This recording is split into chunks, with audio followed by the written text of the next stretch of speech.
Hi there, Lindsay here. Today we are going to sketch a fox, and we're going to use a, you can use a regular pencil or a watercolor pencil if you want. I'm going to use a Prismacolor Colrease pencil because the pigment will not dissolve, and I'm using the color Terra Cotta because it's going to be close enough to this fox color that I'm sketching that I don't think it's really going to stand out too much.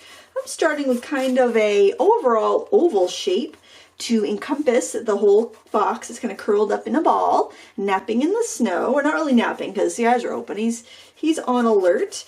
This video is brought to you by jerrysartorama.com, and the supplies that I'm using today can be purchased from jerrysartorama.com.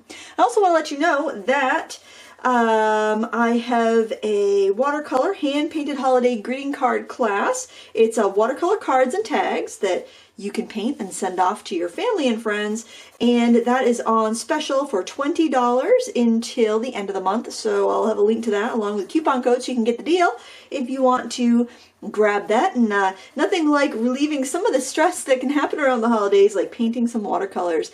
And I wanted to make sure everyone had a chance to get it at a steal before the holidays got here. And I got the ears here, which are just triangular shapes. A little bit bigger there. Now, the thing I like about the Colrease pencils, I use them a lot for sketching under markers and watercolors, is that I can erase them. So if I don't have something exactly right, I'm able to fix that.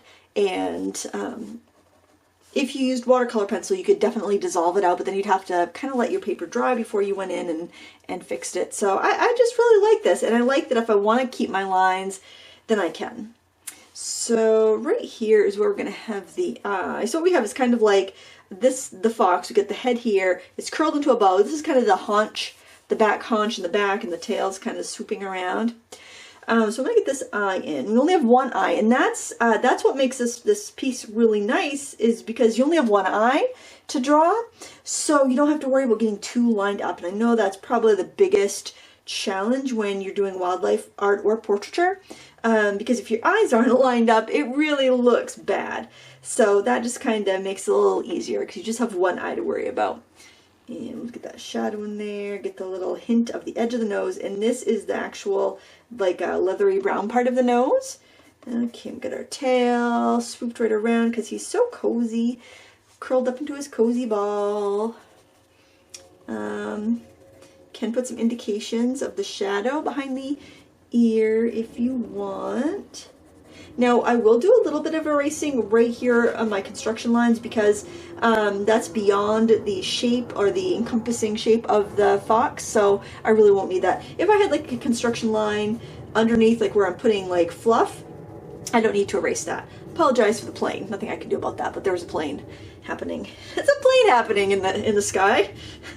Where it should be happening, I suppose. Alright, so get the little fur on the legs, on the edge of the leg, going around the back. Alright, so I'm going to switch colors. I'm going to go to a gray, and I'm just going to get a little bit of a snowdrift here, a couple little snowdrift indications. And honestly, I don't tend to erase anything until just about done drawing because I don't really feel the need to stop. I think it's kind of a time waster, so so I don't tend to do that. And we do have the snow kind of coming up and around like that. All right, so all I really need to do to erase, I found that the erasers on the Colrease pencils are pretty good.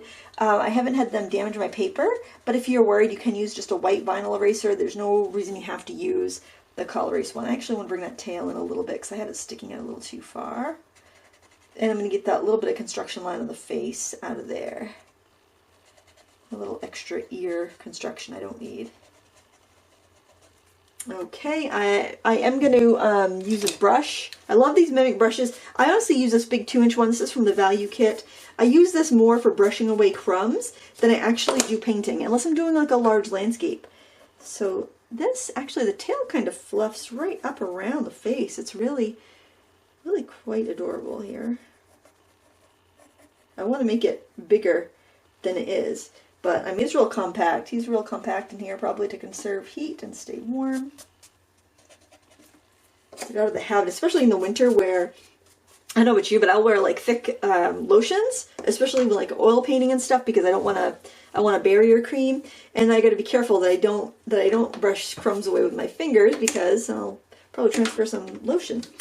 Okay, I think that looks pretty good. I know it's kind of light. If I tip it, you might be able to see my sketch a little bit better, but it'll be pretty apparent once we're all set. So I'm going to start by wetting my paper. Actually, we'll clean this brush off and use this brush to wet my paper, because I'm going to wet the whole thing. And what I want to do is get kind of like an all over wash, because we've got a lot of snow, but snow is not going to really be white. I mean, you might know, okay, snow's white, I look at snow, but that's not really what we're going to see here. If you look at the reference photo, the photo that I have linked down below, you're going to see blues, kind of a little bit of purples, browns, grays, things like that. So you want to get some of that in there to set the mood. Now, what you don't want on your paper is puddles. So what I will do is often wipe my brush off and then go back over and make sure I'm soaking up any excess moisture, so I just have what I need on my paper. Now, the background is snow, right? So it's not really going to be darker than my fox. It'll be a little cooler in temperature, so I want to watch that, but I don't really have to worry about keeping the fox pristine while I'm painting it, which is really nice. I'm going to start off with some ultramarine blue, which is like in every painting. I know you guys tell me like ultramarine blue.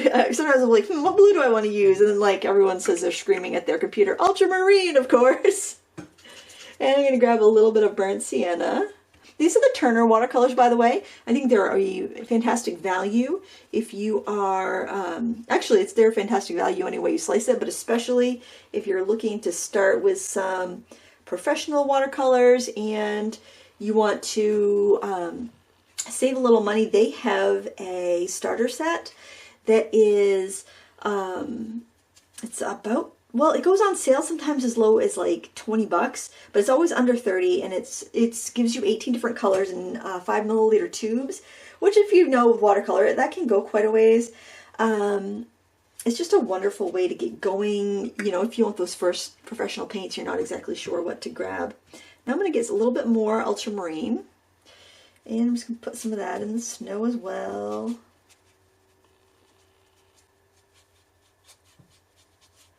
And I'm seeing like a little bit of a rosiness in the background. So I am going to use a cool red, even though I'm not going to be using that red for the fox. Although I might use some of that in there. What I want is either, you can go with a quinacridone rose, or you can even go with a crimson. Quinacridone rose is a little bit pinkier. If you can see that color there on my palette, how it looks a little pinkier. I am going to add that with a little bit of ultramarine, because on its own it's a little bit too pink. And I'm just going to throw some of that back there. Ooh, that's way too strong. It's going to dry a little bit lighter, but still, you know, you don't want a ton of that. Since we wet the paper, it gives us a little more time to work with it. That's why I like to do my backgrounds like that. It just is a little more forgiving. I think I want a bigger brush. There we go.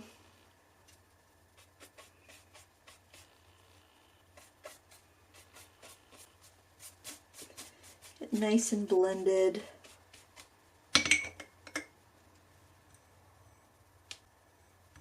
Now, what you don't want to do is, I'm wiping my brush on my paper towel that I have right underneath my my water jars here. What you don't want to do is go back in and introduce a bunch of extra water when you're doing this. You want to make sure your brush is a little bit drier than the brush was when you put your water or your paint down, your original paint down, because it's going to start drying as you're going, and that's where you end up with blooms, cauliflowers, whatever you want to call them. Okay, so I've got a little bit of toning on there, but I still would like to, I'd like to have a little bit more concentrated color here and there. So here is where I will wipe my brush to get off extra moisture. I'll mix my color down to what I want on my palette, and then I'll blot my brush to get the extra moisture out, so I can have that right tone and shade without dropping in extra moisture onto my paper. So this is burnt sienna, a little bit of ultramarine, kind of adding a little bit of shadow, but this is also going to be the base for some vegetation.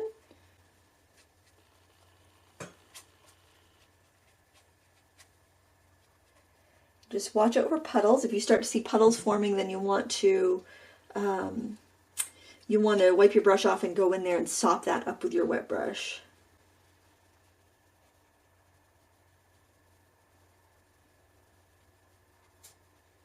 Gonna have some little grasses and stuff going in there. I don't want to paint them in yet, but I do want to just kind of make sure I have a place for them to go. Okay.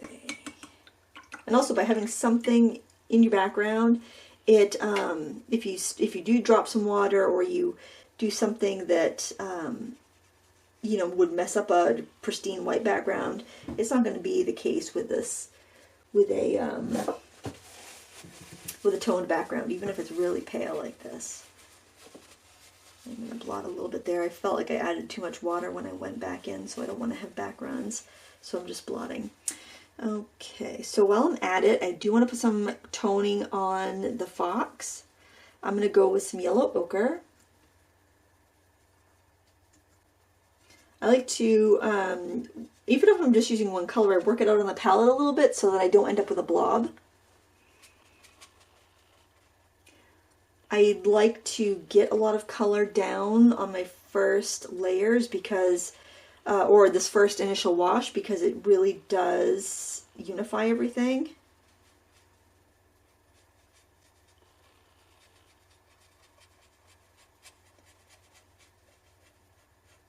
And it also can give me a little bit of a softness on the edge. Since my brush, you can kind of hear, I don't know if you can hear that, I can hear that, this almost dry, scratchy sound of my brush. It's because I don't have any excess moisture in there. Whoops, I just went outside my lines. Let's just blot that. There we go. And if you don't have excess moisture on your brush, then your paint should pretty much stay where you're putting it, which is really nice.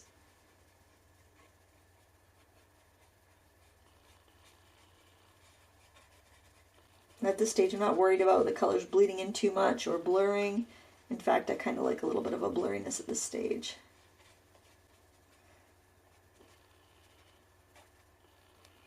All right, and if you have any highlight areas you know are a little bit lighter, you can go ahead and blot. Like right around here in just the outer fur of the haunch there, how that's wrapped around the face. I can blot that. I can blot that a little bit on the edge of the tail. The fur's catching the light. And I can blot in the ears a little bit. Boop. Yellow ochre is a sedimentary color. It lifts real well because it sits on top of paper because the particles are big. All right, now I'm going to dry this, and when we come back, we're going to add another layer. Here you can see how much the paper dries when you have a lot of water on it. You can barely see the toning in the background, and I definitely want more of a dramatic gray in the corners, kind of almost making a frame. So I'm going to go ahead and just mix that out here on my palette. I'm going to use some of the blue, ultramarine blue, some of the Quin Rose, and a little bit of the burnt sienna to tone it down a little bit. And what I'm going to do is apply that here in the corner. I'm working on a block of paper, so I don't really have to worry so much about taping. I haven't taped it down. It's going to stay fine. All right, then I'm blotting my brush, and I'm just going to drag some of that down and blend it out. I'm on dry paper. I shouldn't get cauliflowers because I'm not working into a wet wash, and I dried my paper completely before beginning this.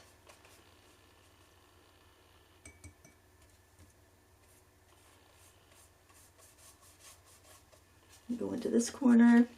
So you do want to work a little bit quickly on this just so you don't end up getting hard edges.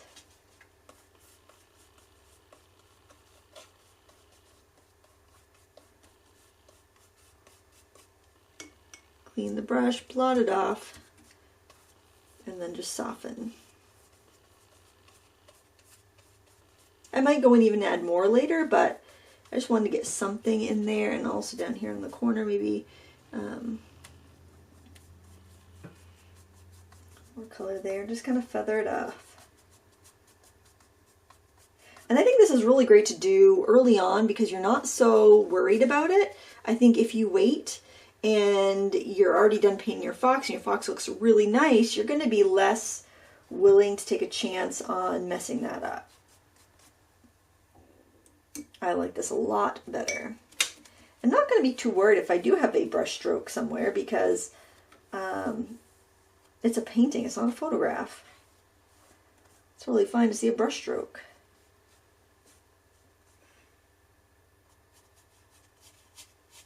I'm just going in with some of the dry, on some of the dry paper and just adding in. I definitely like a little bit more of a purple undertone than a greener undertone on my snow, but you could do, if you preferred like a phthalo blue, you could use that. The only caution against phthalo blue, if you wanted like a kind of a more blue-green undertone, is that it stains, and so if you do need to lift up or you do need a little more time blending things out, it's going to be a little bit more challenging. You kind of have to get it a little bit more accurate right off the bat. Like I just blotted that off. I said, oh, I don't really like that. I'm going to blot that off. If it was phthalo blue, I would have a little more difficulty doing that.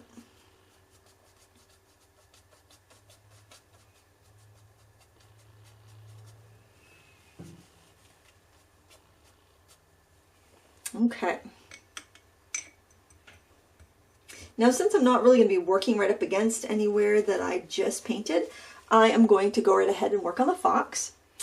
And I am going to, I think I'll work with my number 8 round. I'm going to grab some burnt sienna. Let's see what that looks like on its own. That's pretty red. That might be just fine on its own. I don't know if the fox is any redder than that. I really don't think it is. Down here feels pretty dry. I'm going to start in the darkest area. I'm going to first go in with my burnt sienna. I'm just going to really gently flick in some furs. I'm holding my brush down near the ferrule so I have better control. And I am just kind of flicking in furs.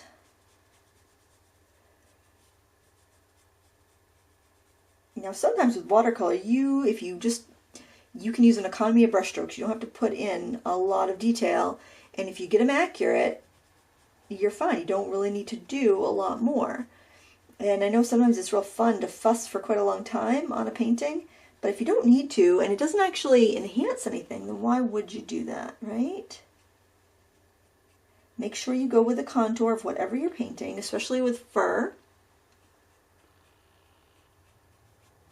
Now when I feel like I'm starting to run out of paint and I start to get kind of a broken line, I'm going to reload, but this time I'm going to go in, I'm going to take a little bit of ultramarine blue and add it to that color and get myself kind of like a black. Those two colors together make a really nice neutralized dark gray. And I'm going to go in here at the bottom and I'm going to overlap some furs because I get, I think it's also got a little bit of striated fur, but also this is behind the snow. It's shadowed, it's real dark looking, so I want to get that in there. And I'm going to flick those strokes right up into the paint that I've just put there. These little wisps of strokes, these dry so quickly that, that you don't really have to wait for them. And especially when your brush gets kind of dry, it's perfect for doing these really fine strokes out towards the edge because your brush will start to spread apart a little bit and you can actually just get really, really fine individual little hairs that way. And texture, the texture of fur. Okay. With that same color, because I like to get my darkest values done first. I find it, I just like to see where my darkest values are and I like to have them assigned. So I'm going to add the back of the ear right there. That's real dark. I'm going to do that on the other side. Look at my bristles. Hopefully you can see that. They're kind of spread apart a little bit. That's going to give me that texture that I want. I'm just kind of tapping along the edge of the ear. It's just going to give me that kind of fuzz. And that's what I want, that little fuzziness. And then on the inside of the ear, I can kind of reverse drag back some hair. I'm actually just painting the shadow, and what's left behind is going to look like I've got fur in there. Okay, that's what I want. Just that kind of furry, negative painting really. I'm painting around the white fur that's in the ears.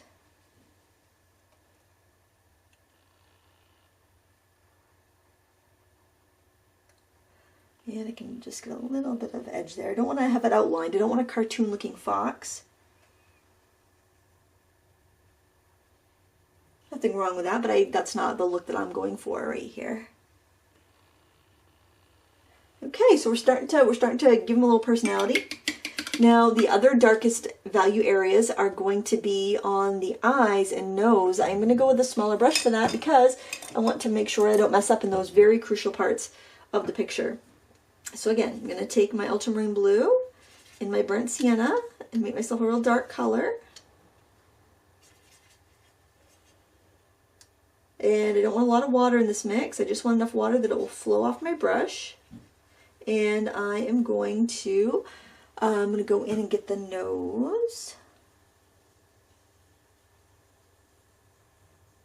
Now if I'm right next to the fur on the tail, I'm just going to kind of whisk it in there. Like I'm just going to whisk it so I'm painting the sharp edge of the nose on the top and side, but where it's coming next to the haunch and the tail, I'm whisking that color so that it's almost like I've got these little white furs there. I hope that makes sense. And then up around the eyes, I'm going to line the eyes because they've got that dark fur around the eye. So I'm going to do the top line first. It's kind of like doing a portrait. You're doing like the top lash line. I'm going to do top line first. And then I'm going to go around the eyeball and the bottom line. Don't worry about it being smooth because you want that texture. The only thing smooth would really be the eyeball. Now I'm going to try to keep my highlight, but I might need to go in with a pen later, so I'm not going to stress about it too much if I don't. The highlight is just kind of like a line across it's almost like an arc of a line across the pupil and iris, so I'm just getting that in. And then I'm just going to start feathering out some of that dark.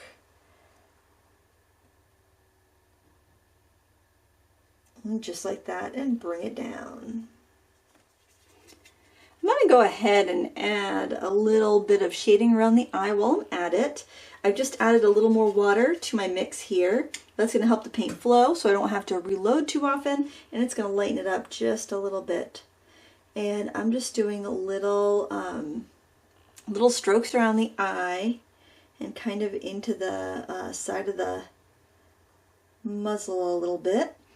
Just doing a little bit of shading, and I can add some here on the edge of the muzzle. I might actually have my brush a little too wet because it wants to really spread out, but I think once I have the washes of the other colors down, it's going to be fine. It's a lot of negative painting because when you have the white fur, if you can kind of paint around those furs and get some of the texture on the surface underneath where it's overlapping, you can get a lot done at once. I'm also going to go up here on the edge of the tail and overlap some of this because it's a nice mid-tone dark. So I can drag some of that kind of off of the darker colors I just put in into the lighter fur.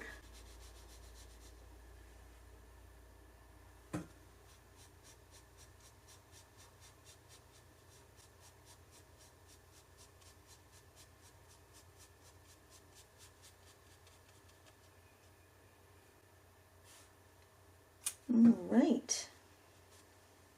So it's kind of a lot of layering, and you could definitely do this with pencil if you don't like to do this with paint.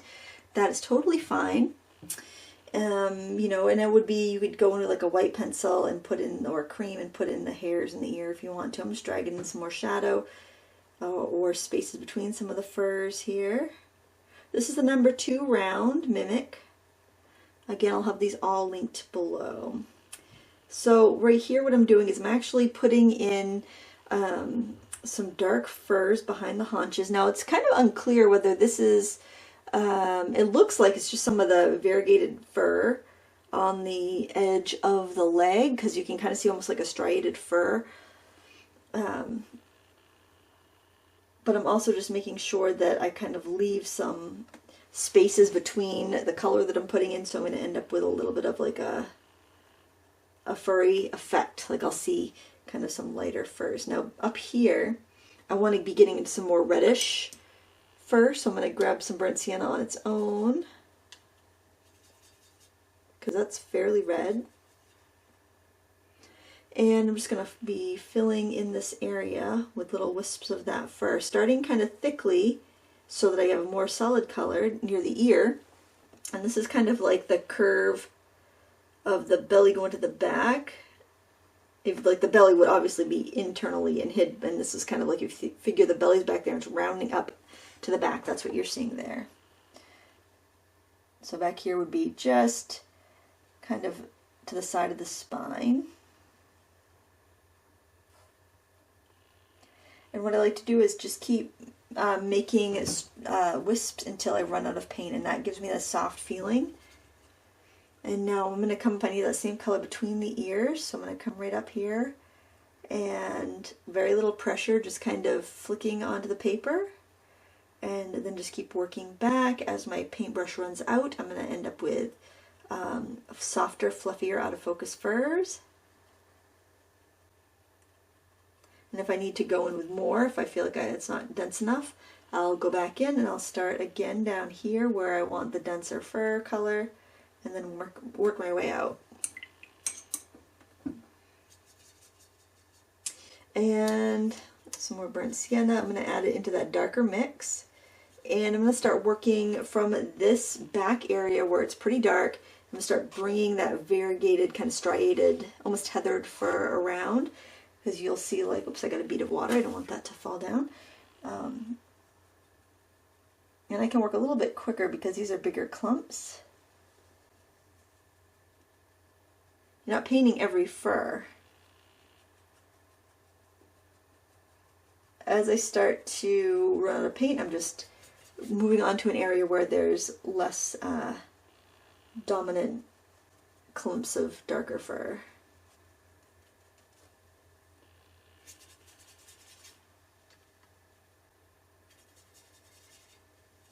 And when you're working with like little amounts of paint, because you have a small brush like this, you will have to reload more often. And this time of year, if you've got heating on, chances are you're going to have to reload, re-wet your palette or re-wet your mixing area, because it's going to dry up really quick when you just have little bits of paint. Now I do see little bits of fur kind of sticking out from the side where you're seeing that edge where the body's bent. So I'm just putting little wisps there. Give them that fluffy appearance. I think it's so cute and so cozy. We have a lot of foxes around here. They're cute till they try to steal your chickens. We don't have chickens anymore. But when we did, we chased off a lot of foxes. The dog chased off a lot of foxes, should say. We did too, but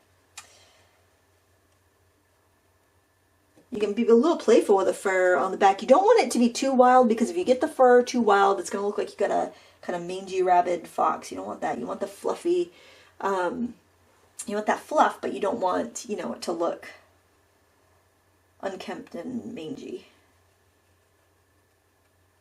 I guess mange is something different, but you know what I mean. It's kind of like, just keep those strokes short, so you've got, just so you get that little fluffy puffy-ness to it. Now, another reason I like to do this first, even though a lot of watercolorists would be like, oh, you're going to build up your next darkest layer and your next darkest layer. The reason I like to go in with these darker portions is because if it looks too mangy or too, you know, just too contrasty, you can go over with a wash with like kind of some orange or kind of neutrally brownish orange, and you can neutralize it. You can make it come together a little bit like that, but you're still going to have enough definition from that first layer that you were adding. And it's I don't know, I just feel like it's a little bit more efficient to work like that. I don't want to say better or worse, but I definitely think it's more efficient. And I know you guys tell me don't worry about the length of your tutorials, but there is I get significant less viewership if the tutorial's long. on YouTube. So I want to reach and inspire as many people as I can, and so I try to be efficient.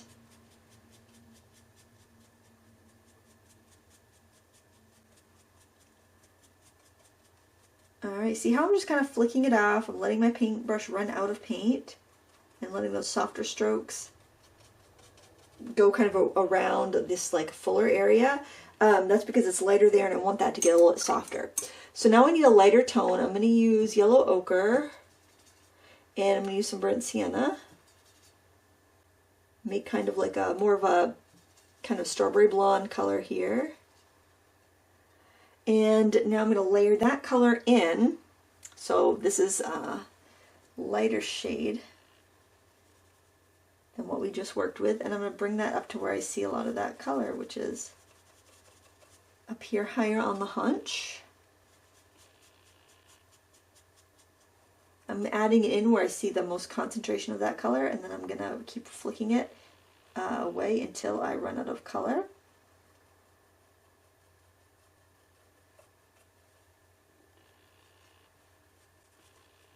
I think foxes get a little bit lighter in the winter, probably to help them camouflage, because sometimes you see those bright, almost red, just really gorgeous sienna colored foxes. And then they get a little toned down when it comes, once the snow comes. So they're not so easy to see.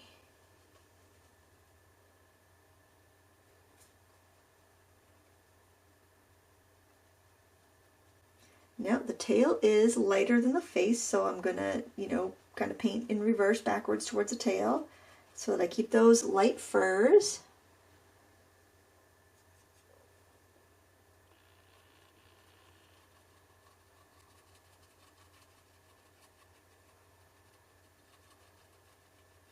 I'm really using just tiny bits of paint with a tiny brush. Again, yellow ochre and burnt sienna is what I'm using. I'm going to do a little bit more burnt sienna. I do want a little bit more red around the eyes here. And burnt sienna is a very reddish brown.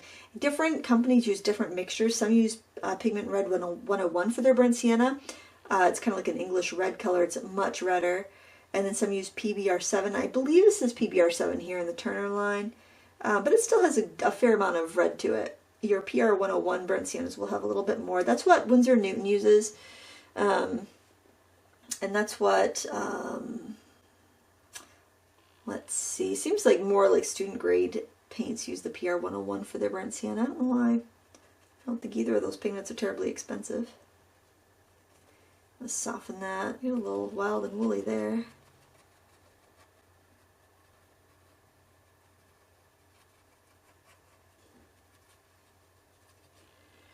I overall need a little bit more color on the muzzle snout area, so I'm just going to go right in there with a wash of that.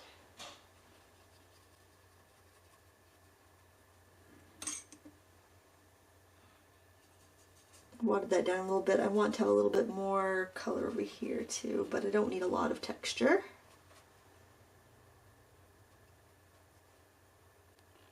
Can bring that in there as well. Okay. I'm going to water this down quite a bit. And I'm going to add a little more ultramarine blue to gray it. Because I don't need a warm color here. I want more of a cool, light pale gray. You see that? Alright, and I am going to I think I'll start kind of down here because I have a lot of paint on my brush and just kind of flick it out towards the end of the tail. It's not really, you're not really going to see these brush strokes too much because it is such a pale color.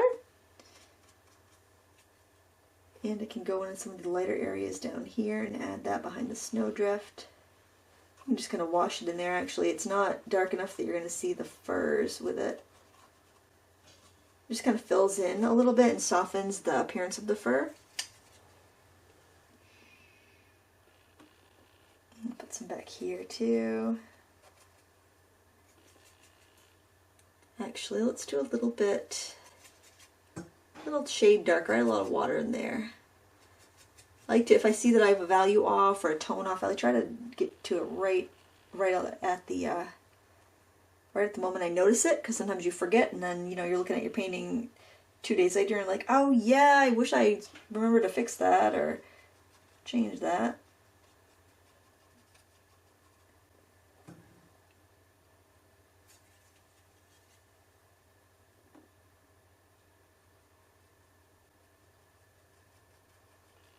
I'm just going to flick in some furs there. And I do feel like I want kind of an overall more just reddish back there. So I'm just going to take the burnt sienna on its own. And I am using fairly bold strokes, even though I'm still using that small brush. But I put it in pretty juicy and firm, and then I'm just kind of feathering it out. So I'll add it where I know I want a lot of the color, and then I'm just lightening up on my stroke as I start to run out of paint and I bring it further away from the concentrated area. It just helps you build a little bit of color. I also want, I had some back there, but it didn't seem like enough. Now that it's dry and I look at it,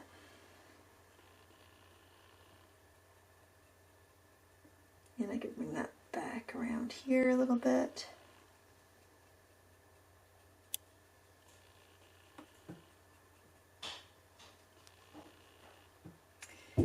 Okay.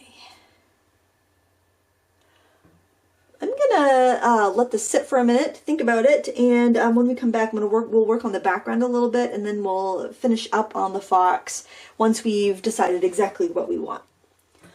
I've got a liner brush now, which is a brush that's got long bristles, holds a lot of paint, and I'm going to make some really dull looking grasses, and I'm going to use ultramarine blue and some yellow ochre for this. Since that is a warm blue, it's not very close to green, and this is a warm earthy yellow, it's not very close to green. That's going to give me just a real dull green. You see that? It's kind of like a khaki green, and that's kind of what you'd want for these dried grasses. So I want to put some in here, coming up from behind that shadow that we put in there.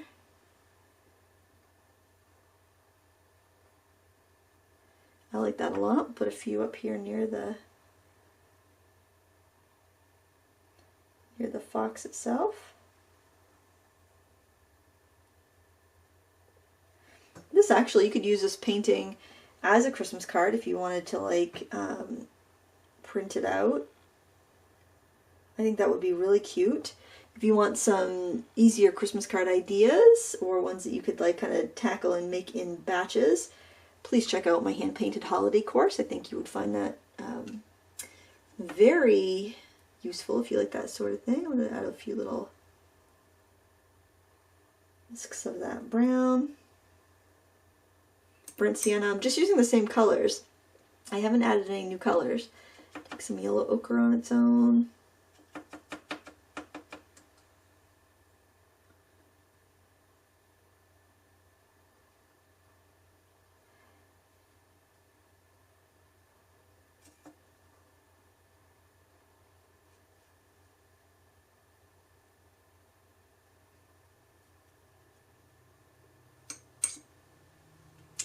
I like to give a little setting. I like to have, something growing, even if it is kind of some old grass.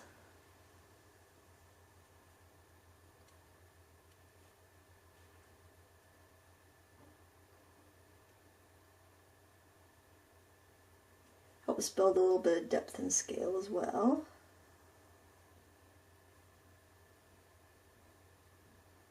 And you can introduce some new marks and shapes, which I like. The fox kind of hanging out in its little nestled area. I like that. I like to give it a little setting. Okay, I also want to go in a little bit bolder with the snow color and ultramarine blue. I get the number 12 round brush. Let's see, can you see that's pretty watered down? I'm going to grab a little bit of that color with the pink in it. And I do want to just kind of add a little bit of that.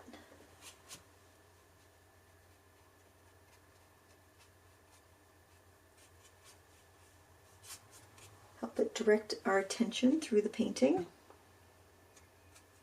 I'm doing a little bit more rose because I like that. I like pink. I like to add that in. You don't have to.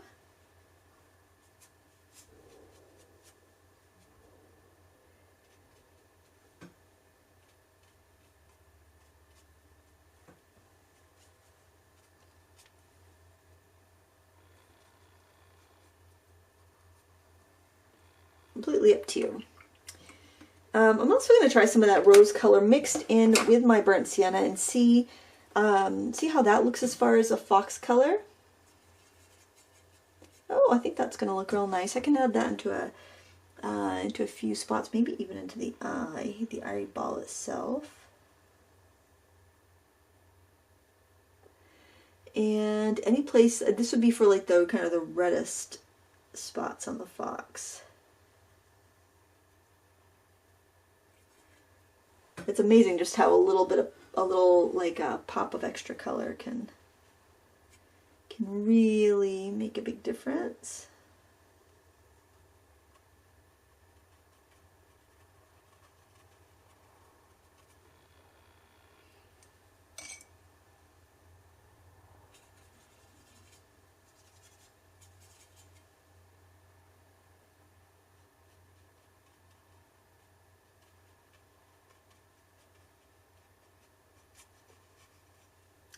And this area in here, I feel like I need a little bit more shadow where he's up against the snowbank, so I'm going to just mix up a little bit more burnt sienna and ultramarine blue so I can get a little bit darker of a color. And I'm going to add that in there, just kind of right along. I need that contrast on the snowbank. Let's start by just putting the color in and then working into the fur texture.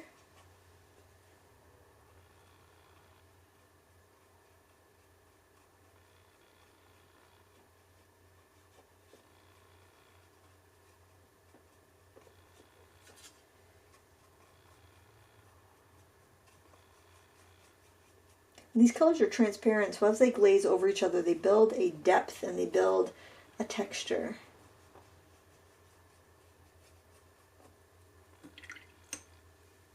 I'm going to go in with the number 8 round, clean it off, make sure it's good and clean. I'm going to take a smidgen of the rose and some of the burnt sienna. I'm just feeling like there's some areas where I just want more of a painterly stroke and I want some of that warmer color.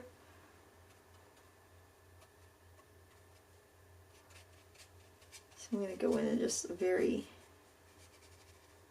loosely paint that over. You can see I'm going gently with some loose paint, so it's just kind of glazing over what I already have and just giving it a little bit more warmth.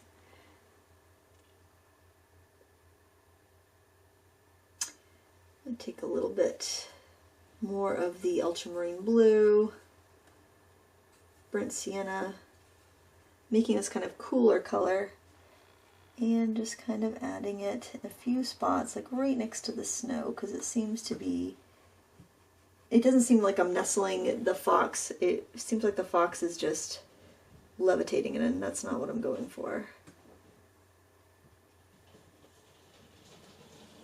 I think that's a little bit better. Excuse my hand. I'm going to move this sideways a little bit so I can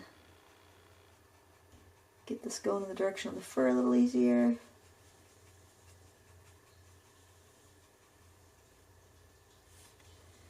All right, I think I could use a little bit up here. I'm just going to tap that in there just to get that value in there, and I could use a little bit in the ears.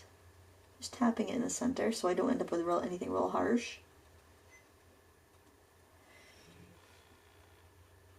Also bring that color back into those grasses a little bit to really show there's a snowbank there. Throw a little bit in there too. And I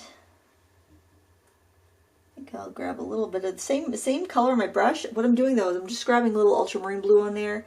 Just going to try to add a little shadow behind that little snow area just to kind of tie everything in. All right. I'm going to call that done. I think that turned out really cute. It's pretty simple.